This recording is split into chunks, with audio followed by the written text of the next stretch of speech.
जी देखो, आप सब मीडिया के साथियों को मेरा सादर प्रणाम। भाई अशोक जी साथ बैठे हैं, उनकी तरफ से आज सबको वैसाखी की, भीमराव अम्बेडकर की जयंती की और सभी को बहुत बहुत शुभकामनाएं। और सब लोग कहते राम राम सत श्री अकाल।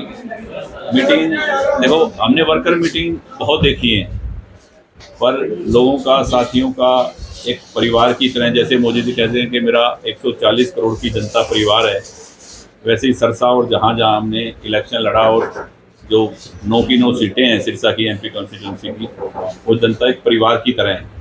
और आपने ये प्रेम प्यार आज देख लिया एक छोटे से बुलावे पर। मेरे पास 50 फ़ोन तो आए कि भाई साहब बारिश आ रही है, कणक वो कर रहे हैं, आ नहीं पाए, लेट हो गए। कोई नहीं, मैं कहती चिंता ना करो, थोड़ा आशीर्वाद है, बहुत बढ़िया। ये मतलब लोगों का इतना प्यार। और आपने देखा कि सारे वर्कर आके और सब ने एकजुट में एक आवाज़ में कि हरियाणा लोकहित पार्टी का एक ही नारा है कि जन जन का सम्मान करेंगे, लोकहित में काम करेंगे। उस जन जन के सम्मान को, लोकहित के काम के नारे को अगर आप देखें तो प्रधानमंत्री जी नरेंद्र मोदी जी का और हरियाणा लोकहित पार्टी का एक ही काम है कि धर्म को साथ लेकर राजनीति करना, धर्म के साथ राजनीति करना। धर्म के साथ राजनीति करने वाले व्यक्ति कभी भी कोई भी ऐसा काम, कोई भी जनता के साथ, कोई भी उसकी सोच कभी गलत नहीं हो सकती। और उसी सोच का परिणाम है कि हम आज एनडीए का हिस्सा है, हरियाणा लोकहित पार्टी।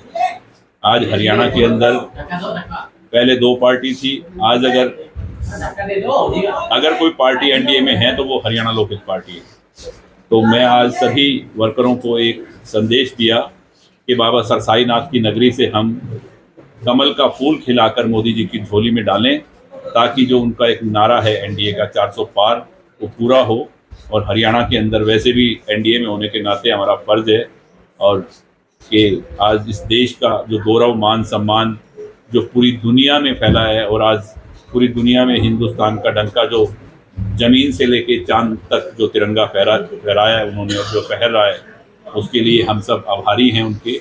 और ऐसे प्रधानमंत्री जी को हमें सिरसा की धर्म नगरी से एक बहुत ज़्यादा मार्जिन से सीट देनी चाहिए जिताकर।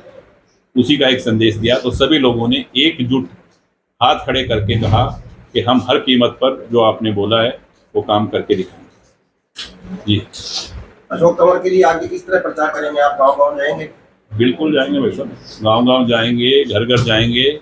ये इलेक्शन देखो अपना काम है कि किसी के लिए या तो हम कहते नहीं और करते हैं, तो फिर किसी के लिए मैंने कहा कि भैया महाराजा अग्रसेन की संतान है, सूर्यवंशी हैं, एक बार जवान दे दी तो कहते हैं प्राण जाए पर वचन न जाए। उसी के साथ ही हम सरकार के साथ भी हैं कि अनकंडीशनली सपोर्ट क्या है। मेरे को कहा खट्टर साहब ने, मैंने कहा मेरी सपोर्ट ये है कि मैंने आपसे काम कहा था, काम तेरा गोपाल कौन सा नहीं हुआ। मैं कहा हर काम आप कर रहे हैं, हो रहा है और मैं आपके साथ हूँ। तो हम उसी बात पे हैं। जी खट्टे मीठे अनुभव में मिठास आई है या खट्टे मीठे अनुभव हर जगह, हर परिवार में होते हैं और होने चाहिए, ठीक है ना? क्योंकि उसके बिना अगर खट्टे का स्वाद नहीं पता होगा तो मीठे का स्वाद आपको पता ही नहीं होगा। मेरी तो ये सोच है, और बाकी पता नहीं आप क्या सोचते हैं। किसानों का भी बहुत विरोध है, किसानों का भी बहुत विरोध है। देखो, किसानों का विरोध नहीं है सैनी साहब, मैंने बड़ा नज़दीक से गोविंद के इलेक्शन में देखा, क्योंकि गोविंद के इलेक्शनों में जितना विरोध था, आप सभी साथी मुझे बताएं ईमानदारी से, आज उतना विरोध है जो गोविंद के इलेक्शन के टाइम इलाहाबाद था, है उतना आज नहीं है ना? उतना नहीं है ना? तो जब उस टाइम जो विरोध था वो भी क्या था, ये जो और पार्टियां हैं किसानों को बदनाम करेंगी। किसान कभी भी नहीं चाहता कि सरकार के या किसी भी काम के अंदर वो अड़चन डाले या कुछ करें। अपनी बात हर इंसान को हक है रखने का, किसान को भी है, मैं किसान के साथ हूँ, वो भी अपनी बात रख सकते हैं, सरकार से कह सकते हैं।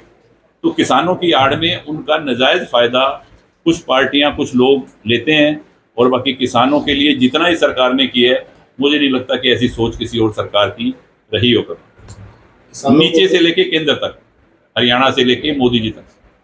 जी, किसानों को कोई आमंत्रण दिया जाएगा बातचीत के लिए भी? भाई साहब हमेशा आमंत्रण दिया है, आज भी किसानों को कोई बात रखनी है, कोई भी बात कहनी है, अगर मान लो केंद्र में खट्टर साहब को, तो मैं तैयार बैठा हूँ। मेरे को बोले आगे कि अभी चलो चलता हूँ, ये बैठे अशोक जी, बातचीत करने के लिए कभी कोई मनाही नहीं है, सब बातचीत करने के लिए तैयार हैं।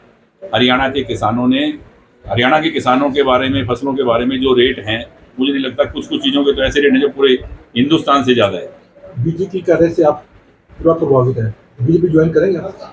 देखो, मेरी पार्टी है हरियाणा लोकहित पार्टी, जो एनडीए का एक हिस्सा है। हिस्से के अंदर जब आप किसी के पार्टनर हैं तो पार्टनर का मतलब क्या होता है? पार्टनर क्या मतलब? पार्टनर का मतलब साथ हैं, तो वैसे हम साथ हैं। अभी आपने कहा था कि 2009 से पहले एक अलग राजनीति कौन 2000 करता था ऐसी राजनीति जो देखो, वो आपसे नहीं छुपी हुई है, जो हरियाणा में भी मशहूर थी और यहाँ भी थी और हर जगह थी, क्योंकि वो एक लूट खसोट की और हर आदमी को परेशानी की राजनीति थी। उससे निजात दिलाने में हरियाणा लोकहित पार्टी ने बहुत काम किया है और लोगों ने साथ दिया, इसीलिए कि हमें उस लूट खसोट की राजनीति से छुटकारा मिले। और आज हरियाणा के अंदर कौन है? हरियाणा में देखो, मैं कहूँ कि हरियाणा लोकहित पार्टी है या कोई और पार्टी है, कोई पार्टी नहीं। बात रही, अब आपको नाम लेकर जो पूछना चाहते हो तो बताऊं, इनेलो की और जेजेपी की, वो अपने वजूद की लड़ाई लड़ रहे हैं, जिंदा रहने की, भी किसी तरह से हमारा चश्मा बचे और चाबी खोने से बचे, और कुछ नहीं है, कहीं से कुछ नहीं होना। 10 की 10 सीटों से जमानतें जब्त होंगी, आपके सामने होएगा। जो मैं बोल रहा हूँ वही हाल, वो सिर्फ अपना निशान बचाने के लिए, अपना वजूद बचाने के लिए लोगों को गुमराह कर रहे हैं, और उनके पास कुछ नहीं है। ये बात बिल्कुल सच्चाई है और ये आप भी जानते हैं। हरियाणा लोकहित पार्टी एनडीए का हिस्सा है, तो सिरसा के साथ साथ और क्षेत्रों में कैसे प्रचार कराया जाए? क्या करें? हरियाणा के और हिस्सों में भी प्रचार की कोई रणनीति बनाई? बिल्कुल है, हरियाणा के और हिस्सों में मैं 1-2 जगह तो जा चुका, और जहाँ देखो, हरियाणा लोकहित पार्टी हरियाणा में उनके साथ है। हरियाणा और हरियाणा के बाहर जहाँ मेरा वजूद है, जहाँ मुझे लोग जानते हैं, जहाँ लोग मुझे प्यार करते हैं, जहाँ पार्टी मेरी ड्यूटी लगाएगी, हरियाणा लोकहित पार्टी वहीं भारतीय जनता पार्टी के साथ इस इलेक्शन में उनके साथ खड़ी है। गोपाल जी, कांग्रेस को कैसे देख रहे हैं? शैलजा आ रही है, यहाँ से चर्चाएं हैं। शैलजा तो पहले भी आई थी, वैसे क्या किया बता दो? कौन नहीं जानता शैलजा को? भी यहाँ आई थी पहले और 2-2 बार जीती हैं, और क्या हुआ? अभी बैठा था जो खजांची परिवार, बताया ना आपको, 20 बार उनके घर खाना खाया है बहन शैलजा जी ने। जब प्रेम सुखदास जी, उनके राजू जो खुद बैठा था, बोला भाई साहब हम दिल्ली गए, अभी पहचाना ही नहीं उसने, बात तक नहीं की, क्या फायदा? ऐसे मैं 50 आदमी को जानता हूँ, भागीरथ गुप्ता जी सामने ही हैं, बाहर ही खड़े होंगे, वो मेरे घर लेके भी आए थे उसको। और चौधरी दलवीर सिंह जी के साथ इनका ऐसा संबंध रहा है जिसका कोई हिसाब नहीं। कुछ नहीं है, कोई भी आए, लोगों ने मन बनाया हुआ है कि देश के लिए, धर्म के लिए, सनातन धर्म को जिंदा रखने के लिए और अपने देश के गौरव के लिए भारतीय जनता पार्टी को, नरेंद्र मोदी जी के हाथों को मजबूत करने के लिए कमल का फूल खिलाना है बाबा साईनाथ की नगरी से, जो कि आप सबके सपोर्ट से होगा। और मेरी विनती है आप सब साथियों को भी कि आप पूरी सहयोग और सपोर्ट करें अपने देश धर्म को जिंदा रखने के लिए, बचाने के लिए। और देखो, ड्यूटी किसी की लग सकती है, उस कमल के फूल को किसी के भी हाथ में दे दिया, हमें कमल के फूल का बटन यहाँ से दबाना है और कमल का फूल मोदी जी की झोली में जाके गिरे, वो काम करना है। गोपाल कांडा बंधु अशोक तंवर को कितने मतों से जिताने का सोच के चल रहे हैं? देखो, क्या अपना काम है कि अपनी जब ड्यूटी लगी है और हम अपना फर्ज अदा कर रहे हैं, जिताना आप लोगों ने, मैंने आपसे रिक्वेस्ट कर दी हाथ जोड़ के, और मेरे साथियों की ड्यूटी लगा दी, जो मेरे हजारों साथी हैं सबकी ड्यूटी लगा दी मैंने, कि सब तन मन धन से जुट जाएं और जो काम हमारा है वो हम करेंगे हर तरीके से। और मुझे लगता है कि पूरा हरियाणा मेरे काम करने के ढंग को और स्टाइल को जानता है कि हमें कैसे पिछली बार से बड़ी जीत करनी है, 2019 से बड़ी जीत हो 24 में, वो कैसे करनी है, वो आपका लोगों का आशीर्वाद और प्यार है, तो वो मुझे मालूम है और वो होगी। डॉक्टर साहब, ये जो 100 कार्ड विरोध है, किसी किसान संगठन के बैनर तले नहीं है, वही लोग हैं जो दिग्विजय का विरोध कर रहे हैं, वही आपका है, वो एक्सपोज भी हो चुके हैं किसी न किसी पार्टी के साथ, उस पर क्या कहना है? देखिए, वैसे तो कांग्रेस ख़त्म हो चुकी है, लेकिन कल कुछ कांग्रेसी भी उनके साथ दिखाई दिए, इक्का दुक्का हो सकता है। और हमने ये बात कही है, माननीय प्रधानमंत्री जी हमेशा किसान, मजदूर, गरीब, कर्मचारी हो, छोटे से छोटा, जब माताओं बहनों के शौचालय के बारे में सोच सकते हैं, उनको शौचालय बना करके दे सकते हैं। देश को दुनिया की तीसरी बड़ी आर्थिक महाशक्ति बनाने के लिए उनका वचन है। देश को 2047 तक विकसित भारत बनाने का जब उनका संकल्प है तो सबकी वो सुन रहे हैं। और अगर आप देखेंगे किसानों के खातों में पैसे, तो अभी एक दो साथियों ने चर्चा भी करी थी इस बात की कि किसानों के खातों में केवल अगर हम सिरसा पार्लियामेंट की बात करें तो 4 से 5 हज़ार करोड़ रुपए की राशि वो फसल बीमा की, वो मुआवजे के रूप में, वो किसान सम्मान निधि के रूप में वो किसानों के खाते में डाली है। पुराने समय में क्या होता था मुझे बताने की आवश्यकता नहीं है।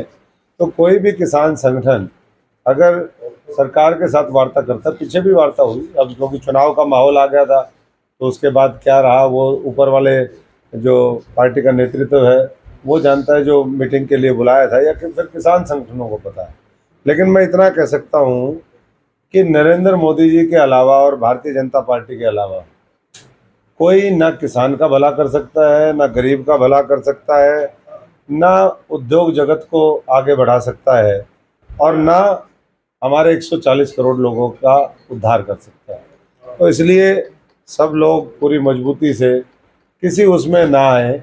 हम तो बात करने के लिए तैयार हैं। मैं तो किसान जो नेता हैं, मैं गांव में गया, एक दो जगह बहुत सीनियर लीडर हैं जो 20-30 लोगों की कमेटी में भी वो है, मैंने उनसे ऐसे ही बात की। वो भी हमारे भाई हैं, हमारे समय में वो भी अपने अपने तरीके से इलाके का नेतृत्व करते रहे। कल भी मेरे को साथ में रोका, मैं रोक करके हमारे नोयावाली उधर उसके रास्ते में खड़े थे कुछ किसान बंधु, मैंने उनसे भी बात करी। तो कई बार मैं इतना ही कह सकता हूँ कि चीज़ों को तोड़ मरोड़ करके गलत तरीके से वो कुछ लोग पेश करते हैं। वैसे किसान बंधु हो, पूरा हरियाणा हो, पूरा देश है, आज 400 पार अगर होंगी तो हर क्षेत्र, हर धर्म, हर जाति, पूरा देश चाहेगा तभी तो होंगी। और देश ने 2 बार जनादेश दिया है। आज एक तरफ नरेंद्र मोदी जी के नेतृत्व में भारतीय जनता पार्टी 400 पार के लिए लगी हुई है, देश को बनाने का संकल्प लेकर के लगी है।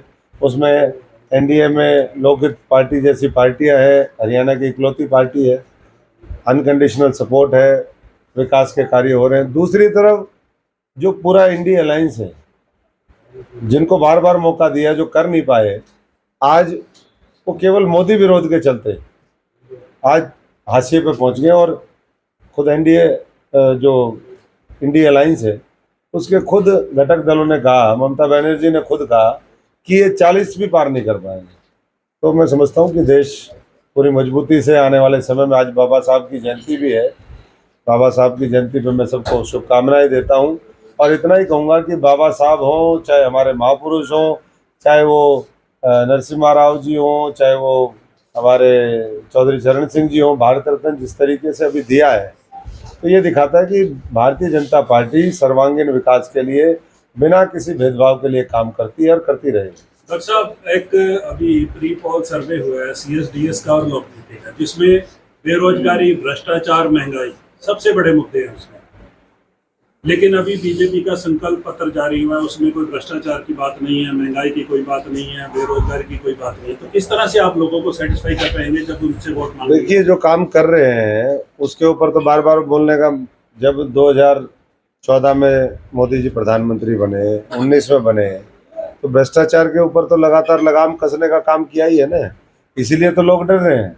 और फिर वो कहते हैं वो संयुक्त विपक्ष जिसने लाखों करोड़ों के घोटाले करे हुए हैं, आज जेलों में जाने से डरने के उससे वो क्या कर रहे हैं कि सरकारी एजेंसियों का दुरुपयोग कर रहे हैं, सरकारी एजेंसियों का दुरुपयोग। तो भ्रष्टाचार के ऊपर तो मैं समझता हूँ कि जैसे भाई गोपाल जी की अनकंडीशनल सपोर्ट है, ऐसे ही मोदी जी पूरी तरीके से भ्रष्टाचार को खत्म करने की गारंटी दे चुके हैं, और वो गारंटी पूरी होगी। लेकिन विपक्ष ये कह रहा है इलेक्टोरल बॉन्ड में सबसे ज्यादा पैसा जो बीजेपी को आया उसमें भी भ्रष्टाचार है, क्योंकि उसके बदले उनको काम दिए गए। देखिए, टोटल जो इलेक्टोरल बॉन्ड जो है वो 20,000 करोड़ रुपए के मोटा मोटा बटे हैं, जिसमें से सिर्फ 6,000 करोड़ के भारतीय जनता पार्टी को मिले। 14,000 करोड़ के उन पार्टियों की संख्या देख लो और उस अनुपात में पैसा देख लो। 70% के आसपास तो पैसा उनके पास गया है, यहाँ तो 30% आया है। नहीं, 12,700 करोड़ के इलेक्टोरल बॉन्ड है, जिसमें से लगभग 8,000 करोड़ के बीजेपी को गए। देखिए, आंकड़े हो सकता है आपके पास जो और ज़्यादा दुरुस्त हो। जो मेरे को जानकारी है उसके मुताबिक ये है कि 20,000 करोड़ के इलेक्टोरल बॉन्ड इश्यू हुए, जिसमें से सिर्फ 6,000 करोड़ के भारतीय जनता पार्टी को मिले, बाकी जो है इंडिया अलायंस और जो दूसरे उनके सहयोगी हैं। बाकी सुप्रीम कोर्ट की निगरानी में सारी चीज़ें चल रही है। पारदर्शिता लाने के लिए इलेक्टोरल बॉन्ड लाए गए थे और मैं समझता हूँ कि वही आने वाले समय में पार्टी का भी और मोदी जी का ध्येय होगा। तो साहब आज एचएलपी के साथ मिला है, गोपाल कांडा जी के साथ मिला है, किस रूप में देखते हैं आप? देखो, मैं शॉर्ट में इतना ही कहूँगा, गोविंद मेरो है, गोपाल मेरो है, हलोपा मेरी है, तो ये सब मेरे हैं तो सब लोग ही मेरे हो गए अब तो इसलिए सब लोग मिलकर के निश्चित तौर पर लंबे समय से ये परिवार समाज सेवा में, धर्मार्थ के, चरितार्थ के काम में लगा रहा है और पिछले 15 वर्षों में ये दूसरी बार विधायक बने हैं। आगे फिर और मजबूत हों, इसी तरीके से और सेवा करें और मिलकर के मैं समझता हूँ कि हम ये एक डबल इंजन ऊपर है, दिल्ली और चंडीगढ़ का एक इंजन यहाँ भी तैयार करेंगे, डबल इंजन अयोध्या भी जाएंगे, सब जाएंगे। आज उसकी भी घोषणा हुई है, तो बहुत अच्छा रहेगा।